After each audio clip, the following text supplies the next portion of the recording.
What do we mean by a divine message? A divine message would be something directly from God. It is a seed that God has planted inside of your mind. So that way, when you sleep, you have no choice but to experience it. You have no choice but to take note, right? You think about a message. Sometimes we ask God for a message and we thinking it's something like, something that we see in our lives while we're awake. The wind blows the trees, or we got leaves or things, nature. Things like that, where some things that are out of the ordinary, but still where, okay, I'm going to pick this up and I'm going to interpret it that this message was for me. Now, in a dream or a vision, we're talking about God planting a direct seed into your mind, right? This has to be for you and only you, because no two people have the same dream. Or if they do have a similar type dream, it's coming from a different point of view. And a divine message could be hitting the nail right on the head, where at this point, God is trying to tell me something. And the only way that he can tell me where I can listen would be to have me as a captive audience. What other way of being a captive audience than you being in your sleep, correct? And I think that was something that would happen with Jacob, where God was trying to tell Jacob something about this ladder. Right? And he wanted Jacob to take heed. So he gave him this message, not like any of the other messages where you've seen in the Bible, where you might have a burning bush or God speaking to someone while they're awake and of all their faculties.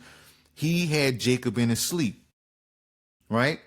So that's being a captive audience. You cannot go anywhere. God, and I'm not saying in a negative standpoint where he's a captive audience, he was in a spot where nobody can distract Jacob from his own message, right? He had Jacob inside of his mind. He had Jacob inside of his imagination. He had Jacob inside of his dreams.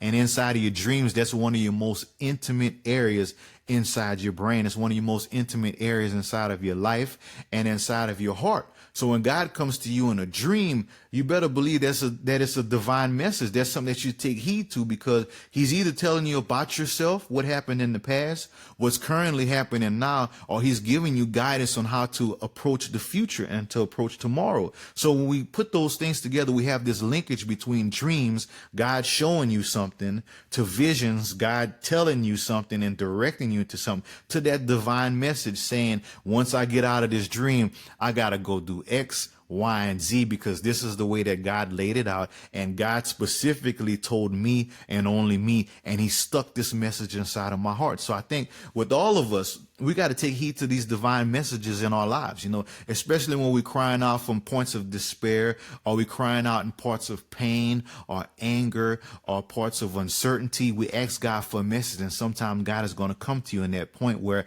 he and only he can talk to you and send you a message where only you can have it. And it's not even going to be up to interpretation. It's going to be so clear that you can touch it, that you can recite it, that you can literally just take it and word for word, verbatim, pull from your dream the message that God taught you.